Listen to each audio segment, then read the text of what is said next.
What's going on? It's your boy Humble the Poet, and I'm hanging out with Rob on Front Row Live.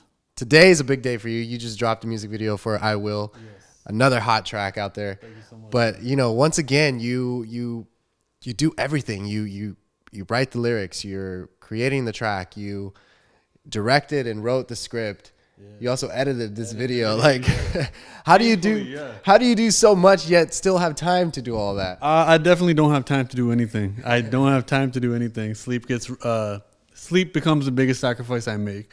But I think, we should all try to live a life where we get to pursue our enthusiasms. And right. It's not that I'm just literally floating around doing whatever makes me excited. There's a lot of unsexy, boring, sit in front of a computer work that comes with this. But I think it's about trying to live out my best life and see what's inside me. I didn't know all this stuff existed in me until I tried it. And I think that's most people. Right. Yeah. Right. Now, I mean, how did you really get to this this kind of lifestyle? I mean, I can't remember the exact quote that you said, that it's not like getting motivated to get work done. It's almost like a lifestyle, like to work this way. Like, how did you first get into that? Well, I was working. I went to, I am like many children of immigrants. I stuck to the script. I went to university. I got a job. I was working as a school teacher. And I was working in the neighborhood that I grew up in. And I was an elementary school teacher teaching the 3rd grade. And I was just looking for stuff to do after work, So I was like, what's a good thing to do after work? Because I don't have homework anymore. What's a great way to meet girls? And I saw spoken word poetry. I saw a couple of performances. And I was like, I could do that. So I got into the spoken word poetry world, went to a couple of poetry slams, did a couple of competitions, won some, lost some. That evolved into music, pretty much writing with music in the back, evolved it into hip hop. And then from becoming a hip hop artist, still just doing it for fun. We'd have to shoot our own music videos. We'd have to do everything ourselves. And this really was just it was a hobby in the beginning. It was something to, make life feel like fun, something you thought about at the end of the day, while you were still at work.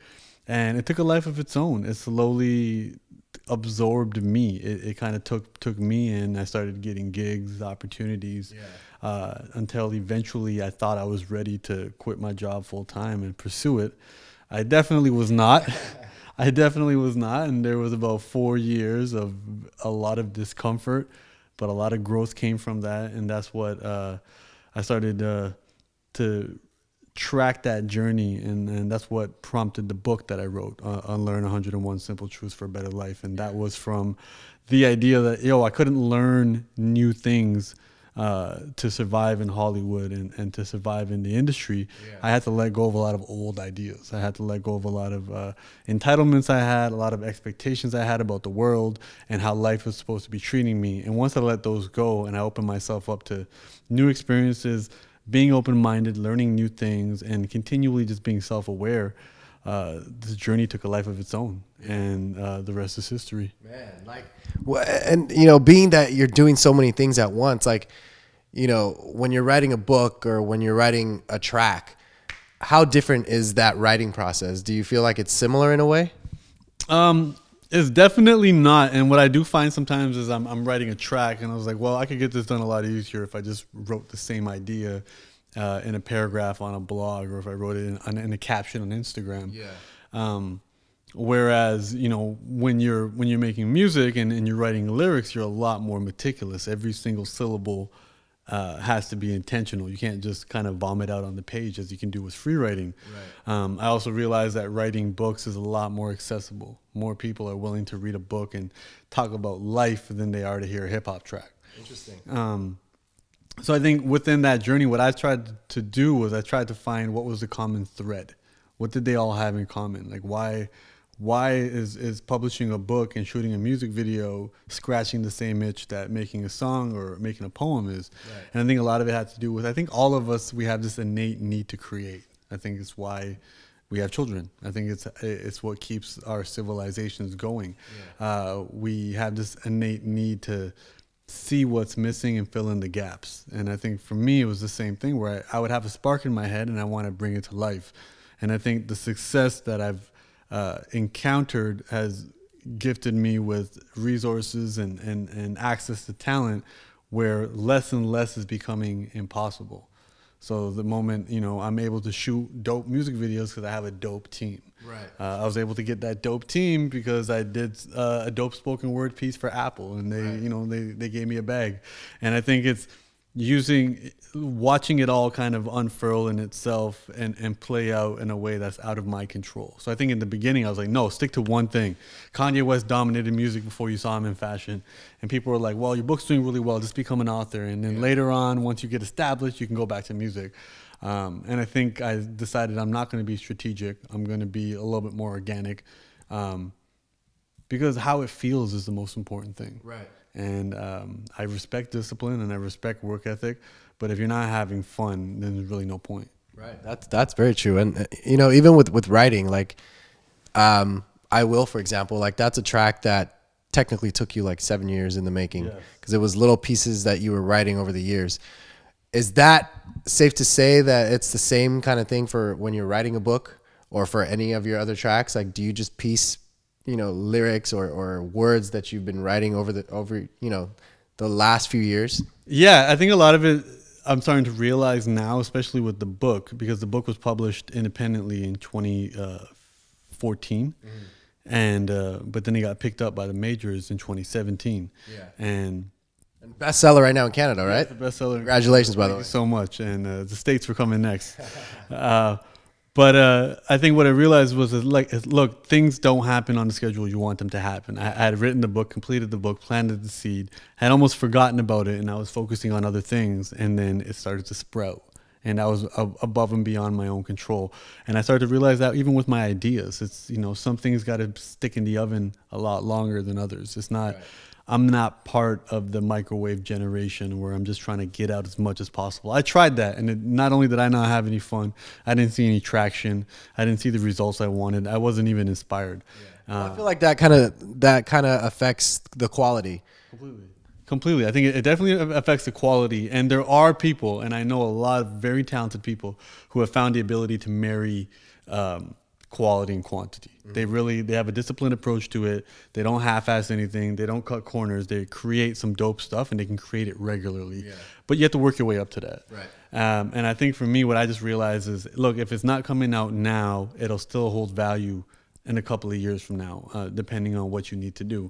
And I Will was a perfect example of that, because I had been working on the track, and I had the beat from Sick Kick, who's an extremely talented producer, and he's very hands off in the sense that he sends me a folder of beats and he's like, do what you got to do, let me know when you're done, and we'll work on it. And I was playing it for a different producer who I was working with for a project for a different artist. And he heard it, and he went immediately, cut it up, reorganized it, like, this is what you need to do. And he goes, you need to have this feeling in the beginning, you need to have this feeling at the end, I need something like this in the middle. And having that additional guidance made me realize I always had all the pieces to the puzzle, I just didn't know how to place them. And that's why it's so important that we collaborate with people. Right. You know, one mind is always going to be, never going to be as good as two. And so I think I've had enough of these stories in my own journey now where I can kind of trust the process and be like, look, you planted a seed today. You may not see it sprout for a couple of years, but when it sprouts, it's going to feel great. You know, now I have a best-selling book, and all I had to do was email a PDF because I'd already done all the hard work, and it's great. And now getting ready to write another one, it's a lot more discipline required, and it's especially when you come from the social media age where you write something and within 20 minutes you can get some validation, and you know if people dig it or they connect with it. And then to writing a book where it's like you create it and then you just leave it, and you're just like, I don't even know if I'll be the same guy by the time this hits print. But it's a journey, it's a process, and I kind of just go back to look at nature. We don't get to decide when the snow melts. We don't get to decide when the leaves go back on the trees. Trust this process. We're a part of this creation, and let it happen when it happens. That's a good point, man. That's a good point. As you're diving into another like book, is that something that you're going to be focused on most of the time right now, or is this still, you know, plans for some like new music, a new EP? There's an EP from last year, which is where I Will came from. Well, I promised myself that I would give each track its just due. So I've made, out of the 6 tracks that I released, I have 3 have videos. There's 3 left. And I'm slowly, just every day, kind of writing treatments in my head. And now that I know I have a great team that I can make this stuff happen, it'll definitely happen. And I think I learned specifically from Lindsay Sterling, who's an extremely talented violin player. And she's like, look, and her music videos are second to none. They're incredible. And I was asking her, I was like, do you get them all ready before you release the project? And she's like, no. She goes, I'll release a music video a year and a half after the song comes out. She goes, it doesn't matter. It's it'll get us bumping traffic that day. Let it happen. And I think that was a big mental hurdle I always had for myself, which was, oh no, you got to have everything ready. You got to be like Jay-Z and have all your music videos ready, or like J. Cole. And I don't have the resources and the team to create that right now. So I'll just do them when I'm ready. And whenever they are ready, it's still showcasing the talents and the skills and the work that I have. And so the goal is to still get a music video done for every track, whenever that may be. But at the same time, a couple of other opportunities have come my way, working with different online platforms, and they want to fund some new music. So there'll probably be some new releases in between, some one-offs, and they're dangling a really, really big carrots in front of me, which will allow me to create some really cool visuals. And that's kind of how I'm looking at it. Yeah. So it's really gotten to the point now where anything I can think of, I can bring to life with the team and the resources I have. So I'm really excited about bringing these ideas to life. And in addition to that, just when I get a chance, I'm trying to be a little bit more disciplined, spend an hour a day either taking notes, doing research, or whatever I have to do for the next book. And then in addition to that, I designed in the last two music videos, I designed all the clothes that I'm wearing in them. So I'm like, what do you not do? you know what? As I said, what I don't do right now is sleep. But I think more so it's just, when things start to snowball and you start to see a little bit of progress, you're just like, look, what can I do? And I could literally talk to you for hours on how fortunate I am as an artist. Not every artist can sustain themselves off their art, let alone get to have some of the adventures and access that I get to have. So that really pushes me to feel that I have a responsibility with what I do. It's like, because not a lot of people can be where I am at. I'm the son of a cab driver, as you see the ode in the music video. And I really want to take these opportunities and these situations that I know a lot of people don't get to experience, and use that to add as much value as possible. And sometimes I'm like, shit, that needs to come in the form of a book. No, that can come out in the form of a music video. And I think it's a balancing act of trying to add value, at the same time scratch my own creative itches, at the same time, feed my artistic hunger of what can I do next, what can I do, as well as building this portfolio, which will end up living beyond me. Right. So I think there's that sense of urgency to kind of do it all, and at the same time try not to sabotage myself while I do it. Right. Now, you did kind of mention discipline, having to give yourself discipline to spend an hour here to like working on, notes and stuff for the book. How do you work on discipline? I think that's, for all of us, we're all creators. We all have a passion. We all have a vision in life. But I think discipline is the hardest part to like actually get that out. Completely. It's what I realize is probably the last major truth that I'm still kind of coming to grips with is this quote that freedom only exists in discipline. When I was a school teacher working a day job, I always daydreamed about being this free artist and being able to travel wherever I want and get creative, type on my laptop and, make a bag off of that, and thinking that was gonna be the coolest life ever, not realizing that to get to those levels, you have to have such discipline that you see the value of structure. I began to see the value of 9 to 5. Like that exists for a reason. And then as you level up and you start partnering with major companies, so for example, I've done work with Apple, I have a major publisher. These are all organizations that work on those hours. Yeah, that's true. So when they take the weekends off, you got to take the weekends off. When when they're writing emails between 9 to 5, you got to be available for that. So I started to see the value of the structure. Definitely not as fun as my inner child expected it to be. And what I realized is, from that, I can enjoy these moments of freedom and letting loose, but in small doses. Right. And I think that's with anything. If you eat pizza every day, you're not going to appreciate the pizza. But that's true. if you have a cheat day once a month or once a week, you appreciate it much more. So I think from that element, really seeing the value of discipline and not simply thinking that you have to rely on willpower. Because if you're going to rely on willpower, you're going to fail. What needs to happen is we need to stray away from motivation because motivation doesn't last, and we need to start developing habits. That's what it was. That's exactly what I was trying to say Habits this morning. over motivation. There we go. Yes. Take the baby steps. Figure out what you need to do to become successful. Stop setting goals and instead start developing habits. Your habits will take you to your goals and beyond. So some of the things I recognize is I'm not the greatest with homework. I'm not the greatest with being left by myself to just get a bunch of paperwork done. I can do creative work by myself all night. But if you're like, hey, can you fill in the blanks of this contract for a gig, and I just have to put in my name and a date, that stuff gives me anxiety, and I don't want to do it. So what I've done is I start collaborating with others, and even if it's an accountability buddy, just somebody sitting there beside me with a big stick, just watching me get some of this unsexy paperwork done. Right. And it's no different. Releasing a music video today, it wasn't simply creating the music video. It's about tagging the video, getting all your promo assets ready, doing all of that. So working with people, and knowing that we keep each other accountable. That's a big one that I do, and realizing that the more you do that, the stronger the habit develops, and you're able to do it yourself. And most of the time, it's just about getting started.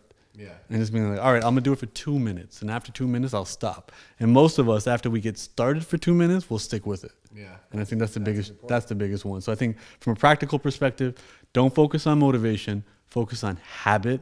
Find like-minded people and become accountability buddies for each other. Don't try to do it all by yourself. That's why people have personal trainers. That's why people, they have mentors. It's because we are tribal creatures. We are meant to be with other people and connect with other people. And we need to do this beyond cooperation. We need to collaborate. And the pie will get bigger if you share it. I promise. Man, that's great. That's something I needed to hear as well, because again, we all definitely need to hear it, but sometimes we're in denial about it. For myself, I have to utter these words. I have to utter these words for myself all the time. Yeah. No, that's amazing. That's amazing. Now back to I Will. Tell me more about this track. Why?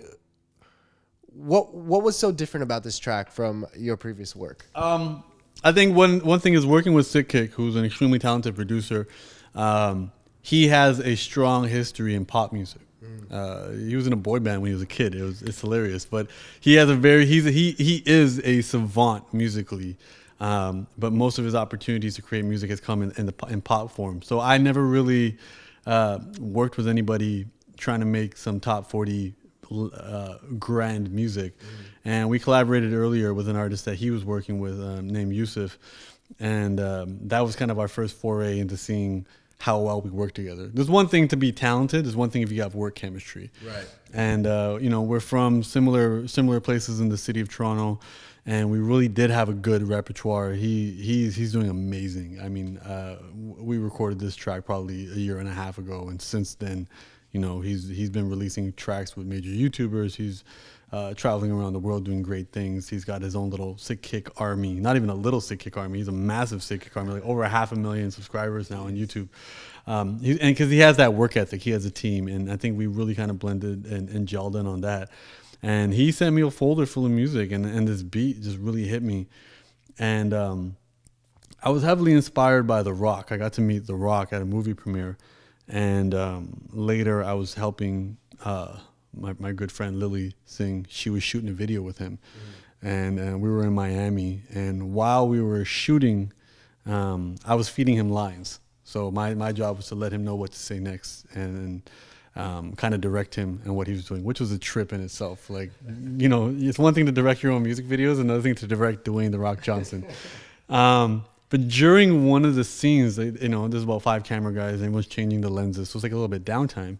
He just casually says, "Hey, Humble, you just celebrated a birthday. Happy birthday." Oh, shit. And just the entire room, like everybody's jaws dropped and stared at me. And I had no idea how he knew it was my birthday. And to this day, I didn't know. I had no, and maybe he's got a team that just, preps him 10 minutes before, just like, hey, here's you're going to meet. Yeah. But I mean, even the fact that he would invest in a team to do that, right? Just to, and he's very big on being kind. He says, it's nice to be important, but it's more important to be nice. And for me, coming to Hollywood, meeting a lot of uninspiring characters. You know, a lot of people's priorities in the city aren't always the most. I don't want to knock anybody, but the priorities here are funny. I feel super Canadian when I'm out here, and to me, and I got a chance to meet a lot of people who are at the top of their game. You know, The Rock is an international movie star. He's one of the highest earners in Hollywood. He's at the top, and to see somebody so kind and so authentic and so free. You know, he not only does everybody love him, he can go on an award show and be like, "Hey, Kevin Hart, go fuck yourself," and everyone just laughs. Like, he's authentic, right? And just kind of being like, how can you be such an authentic person, such a kind person, such a welcoming person, and still do so well in this dog eat dog industry? And I realize it's because his work ethic is just second to none. You know, he's up every morning, and you know, we've since become friends. I know people in his family, and you ask, like, does he really wake up that early? Like, what time does he go to bed? They're like, yeah, like he's a nut. And that's what motivated the hook. You know, I know you won't, but yes, I will. I don't play no games. And it was really about this idea that back then, where my mindset was like, all right, no more networking, no more playing the game. I'm just gonna work my ass off, and that's going to be what I can present to the world. It's my work ethic. That's never an opinion. You know, we can always question talent or have an opinion on it, but you can't question work ethic. Either you're putting it in. And I think I started to see that with other people. I met people in the top of the music industry. I met, you know, I think another really good person that deserves a shout out, Scooter Braun, most famously known for discovering Justin Bieber, but he's also manages everybody from Kanye West, Ariana Grande, and you know, him not knowing that, you know, 10% of all the money he makes goes to charity. He's got a lot of philanthropic efforts. He's a super kind guy, super approachable, and being like, these people are all really at the top, and they're really sweet people. And just realizing it's because they all work really hard. And if you're willing to put in the work that other people aren't willing to put in, you'll never have to worry a day in your life. Right. And they don't take it for granted. That's what it is too. They don't take it for granted. And gratitude, I think gratitude is a religion everybody should prescribe to. But, you know, the more often you can show gratitude and appreciation to anybody or anything, the happier you'll be. And then that's exactly what I feel that these people are presenting. And that's kind of the message I want to put out there. It's about, you know, if you're willing to do, when other people have given up, when other people have decided to go more realistic or just they fizzle out, if you stick with it, great things happen. And then even now, you know, I've been in the game now for a little less than 10 years, and everybody who I started with, who was, you know, is doing well, the simple thread they all have in common is they stuck with it. You know, and I think that's what it is. And going back to what we talked about earlier was the snow melting, the leaves on the trees growing. It doesn't happen on our schedule. You know, and maybe if we do an interview next year, everything could be gone for me, but I'll still be here and I'll still put in 110% and keep working my ass off until I get it back. Dude, that's crazy. That's, again, it's stuff that we just need as humans. We need to hear it just because, you know, we get so lazy, like trying to just think of a plan, you know, and it's like we get stuck in that same bubble. We never move forward. And nothing's going to replace the unsexy work. If any of my Rick and Morty fans are watching, you know, that one episode where the therapist says, she said, listen, I can't turn brushing my teeth and wiping my ass into an adventure, you know, but you got to do it. Self-care, the work that has to get done, sometimes it's not going to be glamorous. It ain't going to be nothing you can post on Instagram. It's going to be isolation, sitting by yourself and doing what nobody else is willing to do.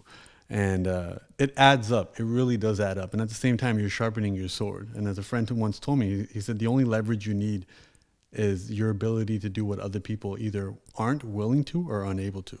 And that just comes from sharpening your sword every day, focusing on your craft, whatever your craft may be. Dude, I appreciate you hanging out with me and telling me about all this stuff. Because again, it's like, it's stuff that just needs to be heard. I'm excited for your upcoming new book. I'm excited for everything that's going for you. I'm excited for the music video that's out now. If you guys haven't checked it out, it's definitely out now. I will.